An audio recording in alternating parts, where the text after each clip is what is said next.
Welcome, I'm Richard D. Hall and I'm here in Portugal, Praia de Luz. Now the reason why I've come here is because I'm making a series of documentaries about the Madeleine McCann case.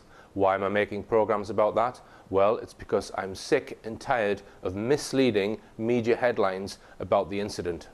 In these films I will expose the hard facts about the incident and also what has happened since the incident.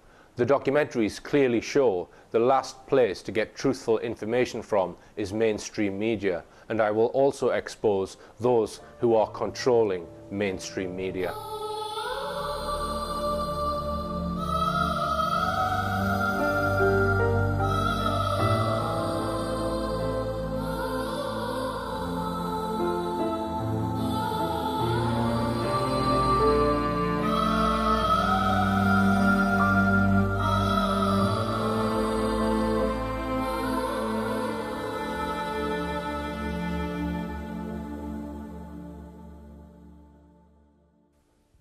Madeleine McCann, the 3-year-old British girl abducted from her bed by a stranger between 9 p.m. and 10 p.m. on Thursday the 3rd of May 2007.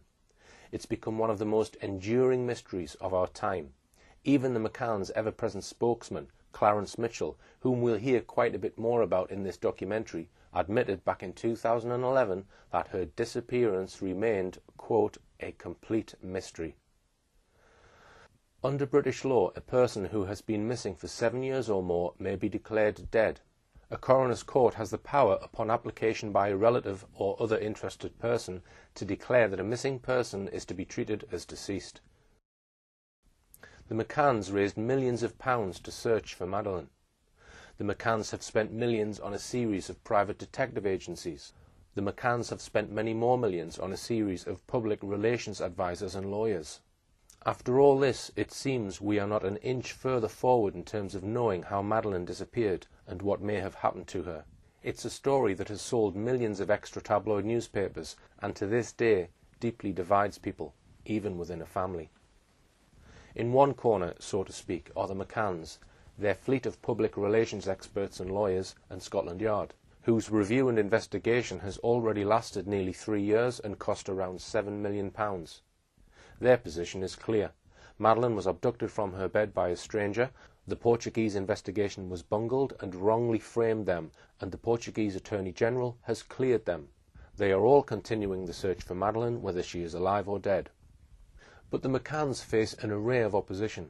The Portuguese detective who investigated Madeleine's disappearance pulled the McCanns in for questioning and made them suspects in their own daughter's disappearance. He wrote a book on the case, pointedly titled The Truth of the Lie.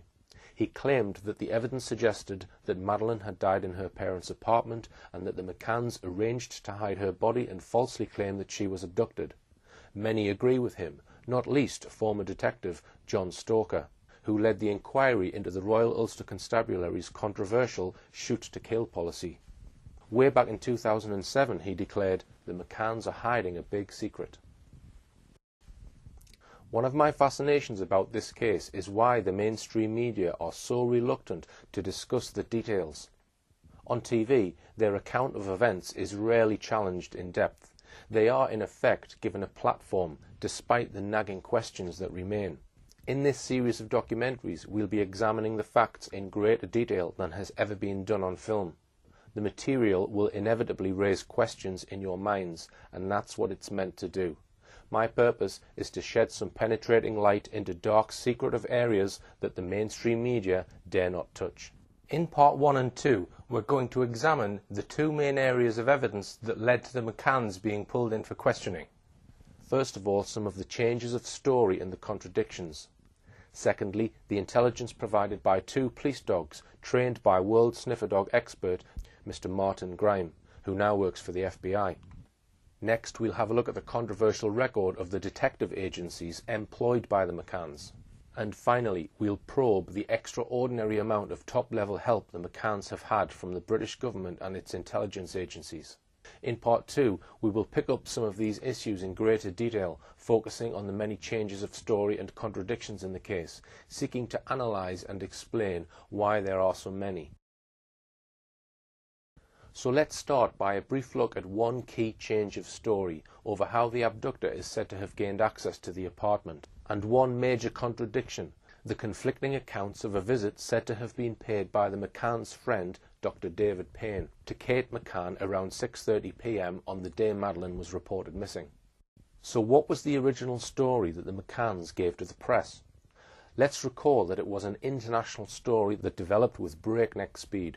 According to the McCanns, Madeleine was first discovered missing around 10 p.m. on Thursday the 3rd of May 2007. Half an hour to an hour later, they reported this to the Ocean Club reception, who in turn called in the police.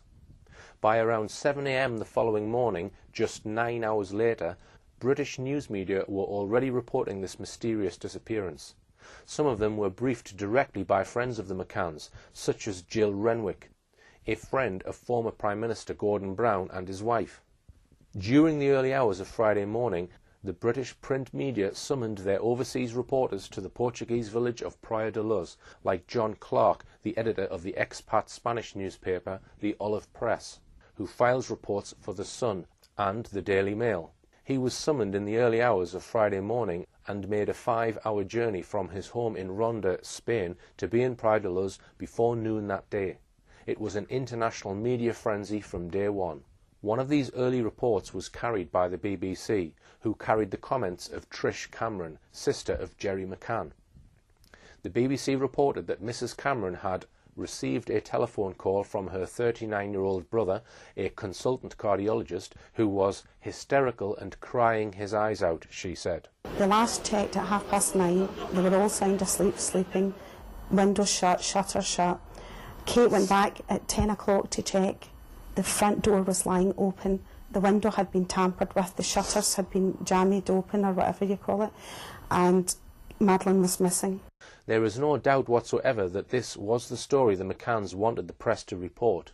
An abductor, they claimed, had broken through the windows and shutters using a jemmy and had taken Madeleine from their holiday apartment. The Guardian carried the following account of Kate McCann's father, Brian Healy. Gerry told me that when they went back, the shutters to the room were broken, they were jemmied up, and she was gone.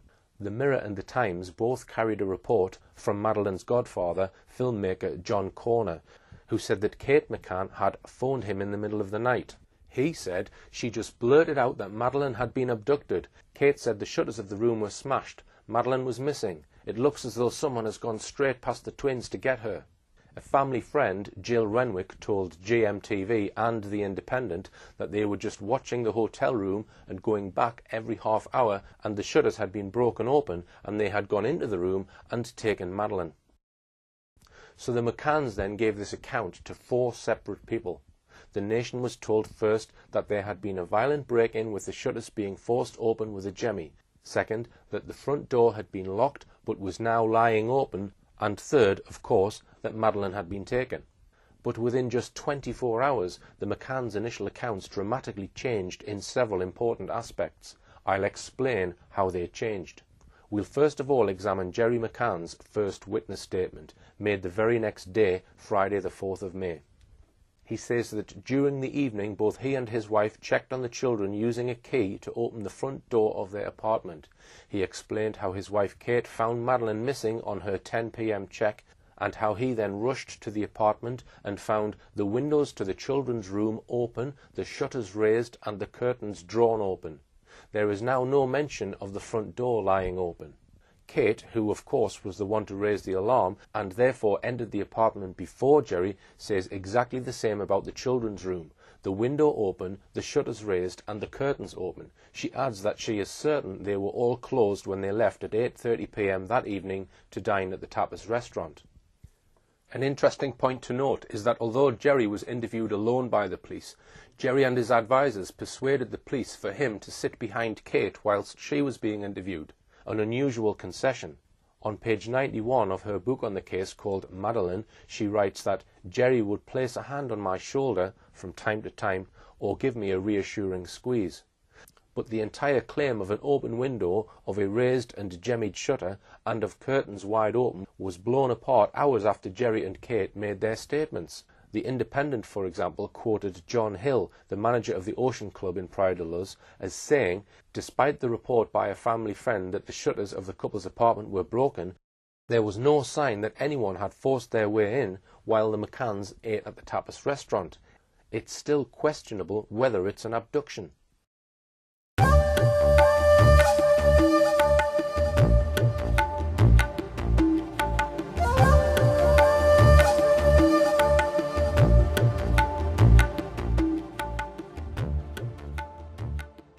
Later, Chief Inspector Olegario Sousa, the spokesman for the investigation, told British police officer Detective Inspector Kirby that the windows and the shutter had not been tampered with, adding that their mechanism makes them almost impossible to open from the outside.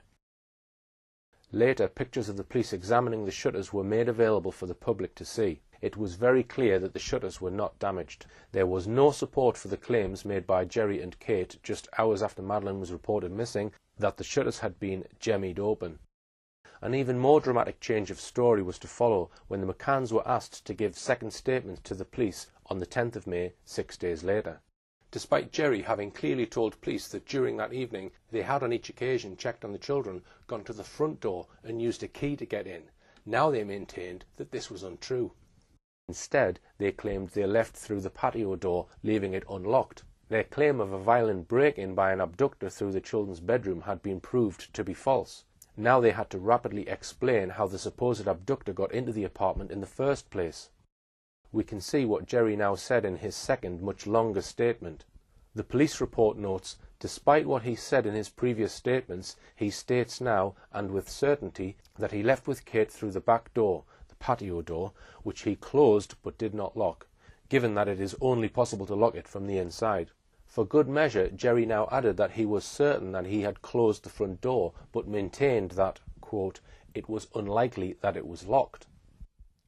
It was to be the TV documentary Searching for Madeleine by Dispatches on the 18th of October 2007 that was to bring about a formal admission by Jerry and Kate McCann and their spokesman that the abductor could not have entered the premises via the window to the children's room. The programme effectively proved that there was no way anybody could break into the apartment and leave no forensic trace nor damage to the lightweight aluminium shutters, which are covered with a fine coating of polyurethane paint which marks very easily. David Barclay, the former head of physical evidence at the UK National Crime Operations Faculty, was quoted in the programme.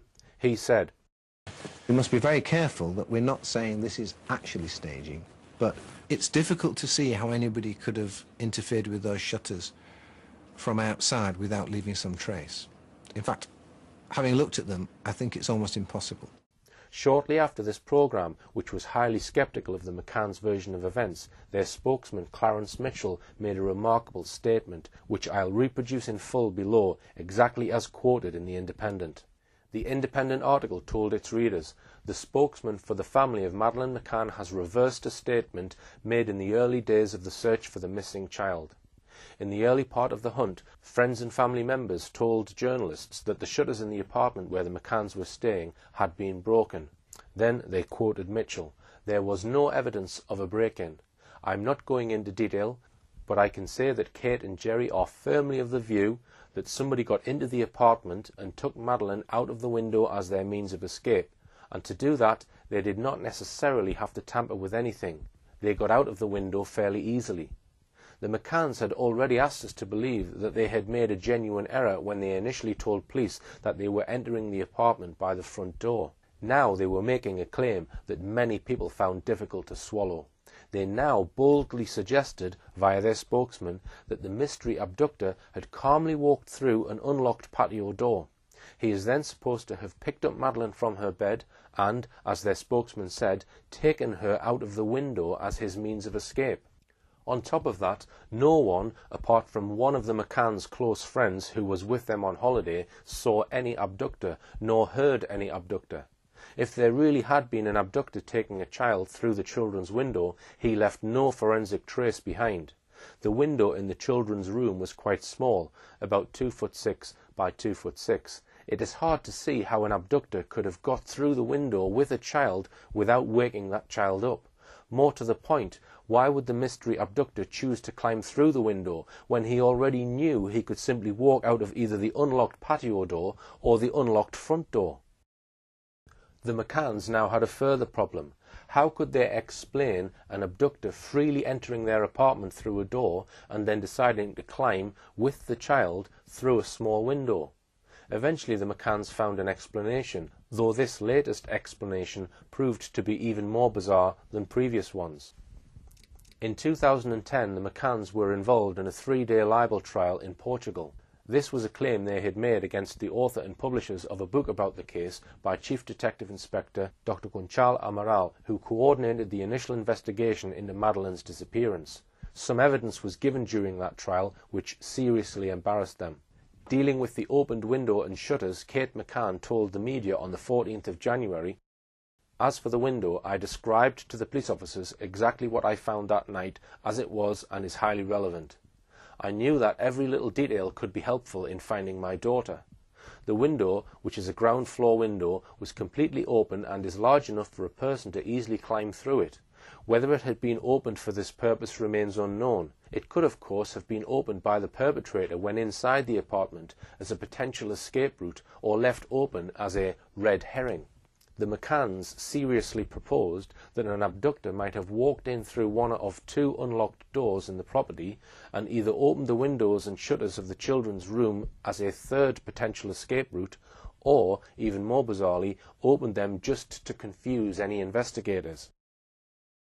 If anything, Kate's book Madeleine came up with an even more ridiculous scenario on page 131. She wrote, "Perhaps the abductor had either come in or gone out via the window, not both. Perhaps he hadn't been through it at all, but had opened it to prepare an emergency escape route if needed, or merely to throw investigators off the scent. He could have been in and out of the apartment more than once between our visits. What we do now believe is that the abductor had very probably been into the room before Jerry's check." All these scenarios are, to say the least, highly improbable. In a moment I'll finish off this section on the initial changes of story by having a detailed look at the claims made by Kate McCann about what she saw and did when she entered the apartment that night and says she found Madeleine gone. But first, I have mentioned the McCann's spokesman, Clarence Mitchell, once or twice. I hope to say much more about both him and the government's role in helping the McCanns on a future occasion, but for now let me say a few pertinent things about him.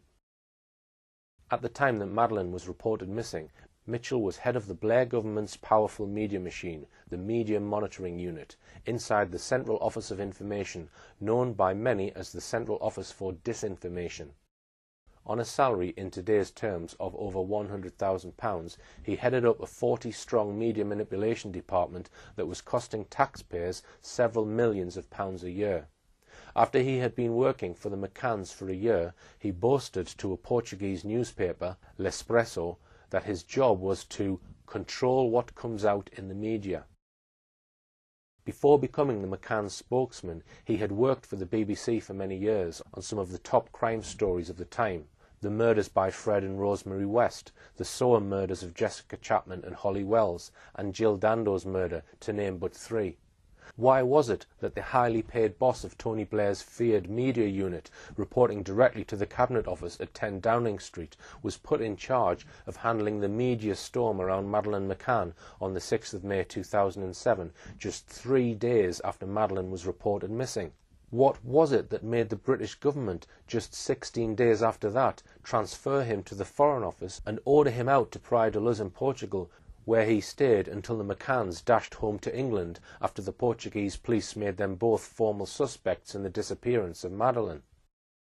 That month, September 2007, Clarence Mitchell was allowed to leave his highly paid civil service post in order to work full-time for the McCanns. For a year after that, he was at the centre of story after story about Madeleine that appeared on the front pages of British tabloids. Many of them were stories apparently manufactured by Mitchell.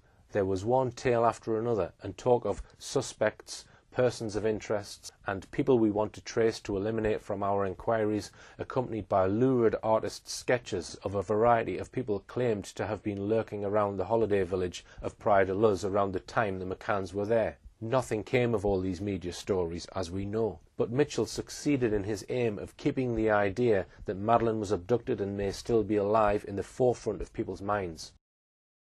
But what Mitchell has done after he stopped working full-time for the McCanns in September 2008 is also very interesting. He carried on working part-time for the McCanns on a retainer said to be worth £30,000 a year, but immediately obtained a job working as a reputation manager at Freud International. That company is owned and run by Matthew Freud, the son-in-law of media mogul Rupert Murdoch. It was becoming clear that Mitchell was closely connected to the Murdoch empire. In 2009, David Cameron famously met Rupert Murdoch on Murdoch's yacht in the Mediterranean. He was flown there in Matthew Freud's private jet. Weeks after that historic meeting, Murdoch, having for years told his newspapers like The Sun and The Times to back Labour, now dramatically switched sides and began backing Cameron's Conservatives to win the 2010 general election, which they did, though not obtaining an overall majority. At around the same time, Cameron appointed Andy Coulson, former editor of the News of the World, another Murdoch newspaper, as his director of communications. Coulson, of course, has been embroiled in the long-running phone hacking trial at the Old Bailey, accused of illegally paying high-ranking police officers for juicy stories and illegally hacking people's phones. In March 2010, Cameron and Coulson appointed Mitchell as their Deputy Director of Communications to help master the control of the media to win the general election for the Conservatives. So there we had a team made up of Cameron, a close personal friend and neighbour of Rebekah Brooks, then the Chief Executive Officer of Murdoch's News International empire, Coulson, former editor of one of Murdoch's newspapers, and Clarence Mitchell, Chief Media Spinner for Blair and a recent highly paid public relations consultant to the company owned and run by Murdoch's son-in-law. Mitchell was a man, therefore, who moved in the very highest echelons of the British political and media establishment. Just why was it necessary for him to be given a full-time job as public relations officer for the McCanns just 3 days after Madeleine went missing? After all, as far as anyone knew at the time, Madeleine could have been found any day. And has Mitchell's expensive input in the case, costing hundreds of thousands of pounds over the past 7 years, found out anything useful about what really happened to Madeleine? The answer to that, so far, is no. But let's return to the specific subject matter in hand, the changes of story by the McCanns in their initial statements to the Portuguese police. Let's probe this a little deeper. In her May 2009 interview, Kate McCann gave her first detailed description of what she found when she checked on the children at around 10 p.m. on the 3rd of May 2007. Among other things, she mentions what she says is Madeleine's favourite toy, a pink soft toy called Cuddle Cat. Here's what Kate McCann said. I did my check about 10 o'clock and went in through the sliding patio doors, and I just stood actually, and I thought, oh, all quiet. And to be honest, I might have been tempted to turn around then, but I just noticed that the door, the bedroom door where the 3 children were sleeping, was open much further than we'd left it. I went to close it to about here, and then as I got to here, it suddenly slammed. And then as I opened it, it was then that I just thought, I'll just look at the children. And I could see Sean and Emily in the cot, and then I was looking at Madeleine's bed, which is here, and it was dark, and I was looking and I was thinking, is that Madeleine or is that the bedding? And I couldn't quite make her out, and it sounds really stupid now, but at the time I was thinking I didn't want to put the light on because I didn't want to wake them. And literally, as I went back in, the curtains of the bedroom, which were drawn, but were closed, whoosh, it was like a gust of wind, kind of just blew them open. And Cuddle Cat was still there, and a pink blanket was still there. I mean, I knew straight away that she'd been taken, you know. Looking at this in more detail, first of all, she says that the door was further open than we left it. She means further open than when we left the children at 8:30 p.m. to go down to dinner. The statement is complete nonsense for this reason. Kate may have remembered, so she says, leaving the door slightly open when they left for the restaurant at 8:30 p.m.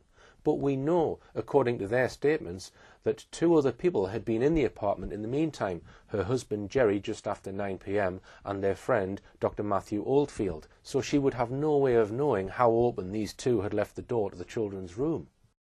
The curtains were closed when they left them, she says. Then a gust of wind is said to have blown the curtains into the room, but photographs released by the Portuguese show one of the 2 curtains trapped against the wall down the side of a bed below the window. The other is seen behind a wicker chair. That is one sign that the curtains must have been arranged by someone in that position. Moreover, curtains that blow in the wind do not suddenly end up 2 or 3 feet apart, as we can see in the police photograph. They are folded, which means that someone has actually drawn them back. The right-hand curtain is more drawn back than the left. It was not a gust of wind which did this. With all these changes of story and contradictions, it is hardly surprising that the Portuguese police questioned the McCann's account very early on. We saw earlier that both of the McCanns reported that on arrival to their apartment at around 10 p.m, the shutter was raised and the windows were open. The window, by the way, is a sliding window. You open the catch and then one window slides in front of the other. If the abductor had really used the window as his means of exit, it would have been a very tight squeeze indeed to get through. But what this also means is that if there really had been a gust of wind, as the McCanns claimed, it would have blown one of the curtains. It is a further indication that the alleged crime scene was arranged. Furthermore, when the police examined the window frame for fingerprints, they only found one fingerprint. It was the fingerprint of Kate McCann. Let's examine 1 or 2 more aspects of the claims made by the McCanns about the state of the children's room when they found it that night. They first of all told police that the door to the children's room was completely open, but when Kate McCann was interviewed about this on TV, this changed to the door was left open a bit more than we had left it. As we discussed above, this statement was nonsense, as 2 other people had allegedly checked on the children during the evening, so the McCanns wouldn't know how open the door had been left anyway. In her book on the case, Madeleine, Kate says the door was open quite wide. In her May 2009 interview, Kate McCann said this about the door allegedly slamming shut because of a gust of wind. The bedroom door, where the 3 children were sleeping, was open much further than we'd left it. I went to close it to about here, and then as I got to here, it suddenly slammed. And then as I opened it, it was then that I just thought, I'll just look at the children. This is how she told the story to CNN. I just noticed that the door to the children's bedroom was quite far open, and we always leave it just so it's slightly ajar, just to let a little bit of light in. And I thought to myself, did Matt leave the door open at 9:30? Because Matt checked on them at 9:30. And I thought that must be what happened. So I went to close over the children's door, and just as I was about to close it, it kind of slammed, as if like a gust of wind had shut it. The same story is in her book on page 71. Then I noticed that the door to the children's bedroom was open quite wide, not how we had left it. At first I assumed that Matt must have moved it. I walked over and gently began to pull it too. Suddenly it slammed shut as if caught by a draft. We notice here first a bit of clever backfitting. The nonsense about the door being open wider than when we left it is changed. Now, she states, at first I assumed that Matt, a doctor friend of theirs, had moved it. It has taken her 4 years to add this bit to her story. A vital point to notice here is that the claims about the gust of wind and the door slamming shut were never in any of the McCanns' original statements. These claims were added by them months later. This story of the alleged gust of wind, the curtains whooshing wide open and the door slamming shut, then featured heavily in a documentary shown by Channel 4 in May 2009 and in subsequent reconstructions, documentaries and TV interviews. The photographs taken by the Portuguese police show clearly that the curtains are hanging down and held firmly, one trapped down the side of the bed against the wall and the other behind the wicker chair. The folds in each curtain are clearly flattened against the wall of the furniture. This could not have happened due to an alleged gust of wind. The curtains have every appearance of having been deliberately arranged in that position. And that is exactly what the original Portuguese police investigators decided. They said the alleged crime scene had been faked.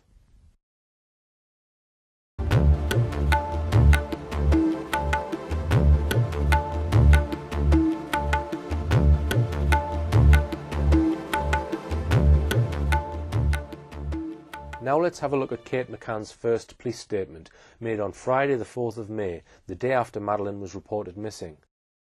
The police statement says that she went into the apartment by the side door, which was closed but unlocked, and immediately noticed that the door to her children's bedroom was completely open.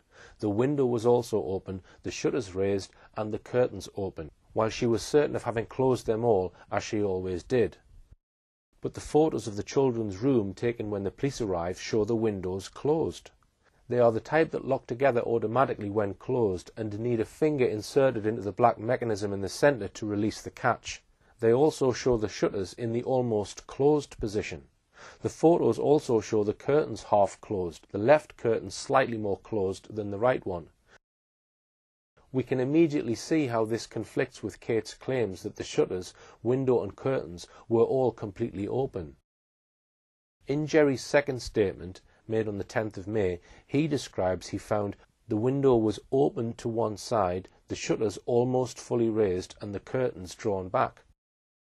Again, we can see how Jerry's claim that the shutters, window and curtains were all completely open conflicts with the state of these items when the Portuguese police arrive. On the 6th of September 2007, the day before she was declared a formal suspect by the Portuguese police, Kate answered police questions until the moment the police told her that they now wanted to ask her in detail about the events of the 3rd of May. At this point, Kate McCann immediately exercised her legal right to remain silent and said nothing more of evidential interest. So, summarising, in the McCann's original statements, the curtains were described by them as drawn back or fully open, but in the police photos they are only half drawn. In addition, as we've seen, the window is a sliding window, so only one half can be open, that window pane sliding in front of the other. A gust of wind would therefore disturb only one curtain, not both. Now let us examine the story around the children's bedroom door. In her police statement on the 4th of May, which was later confirmed by Jerry, Kate McCann says the children's bedroom door was completely open. But months later, they tell a very different story to journalists. Now it is, the door was open a bit more than we had left it. It's of interest to note that if we take these words at their face value, Kate is basically saying that she did not intend to look into the children's room until she says she noticed the door wider open than they'd left it.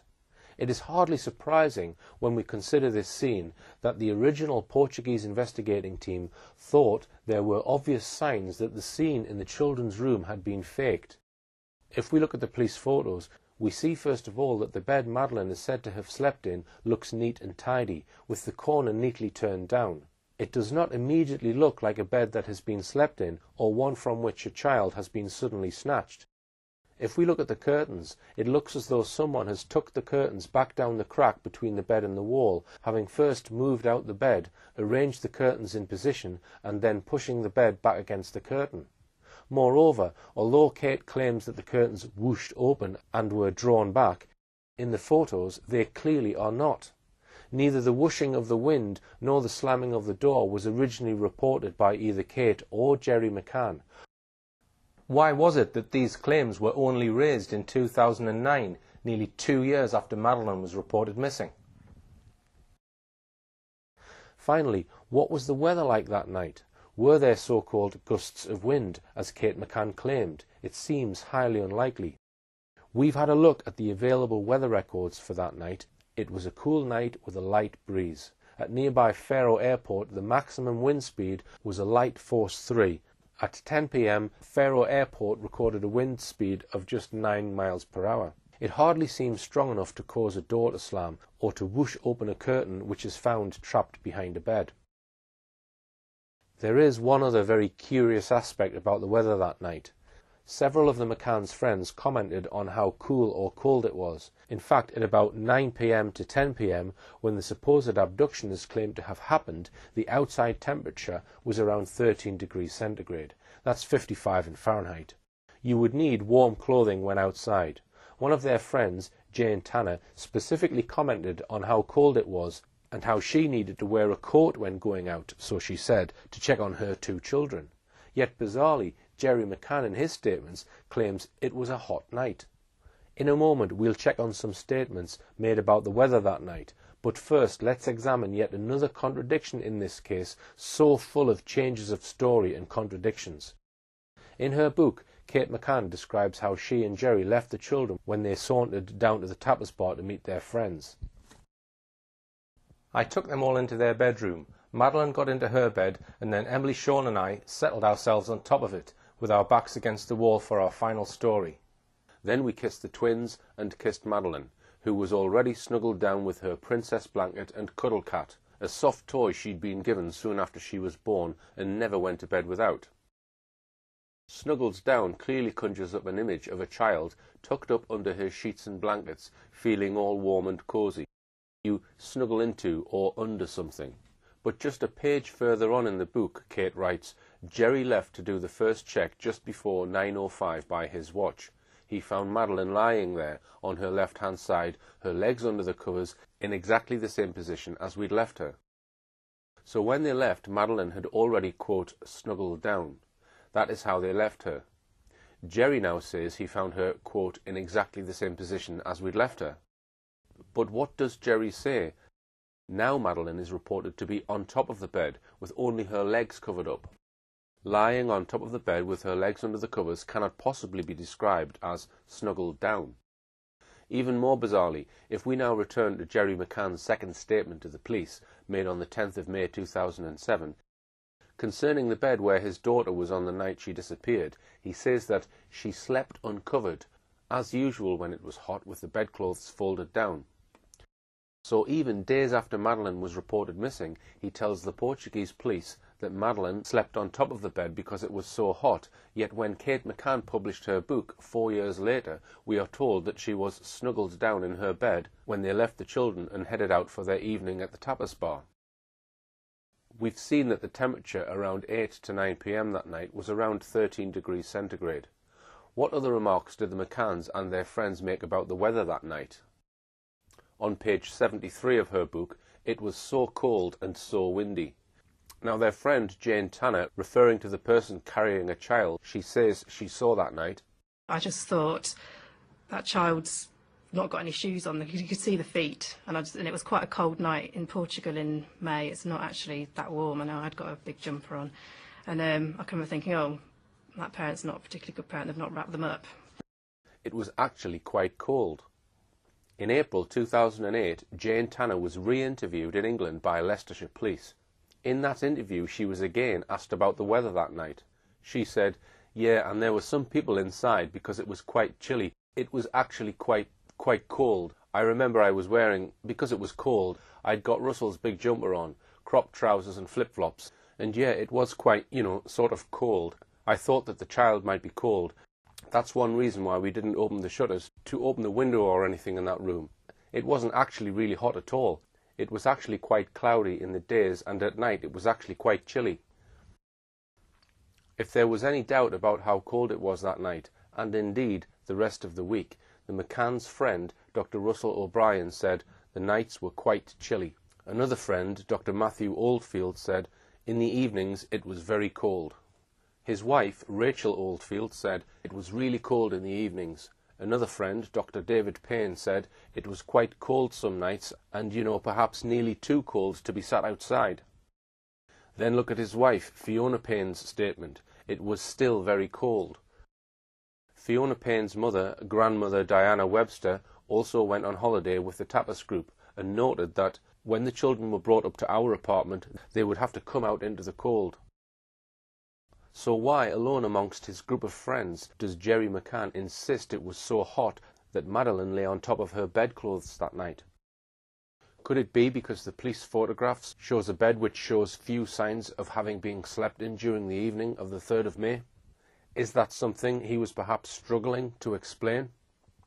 When Kate McCann was pulled in for questioning on the 7th of September 2007, just 4 months after Madeleine had been reported missing, the first question she was asked was this. On the 3rd of May 2007, at around 10 p.m, when you entered the apartment, what did you see? What did you do? Where did you search? What did you handle? She had a golden opportunity to tell the police what she saw and what she did, but instead she exercised her right not to comment.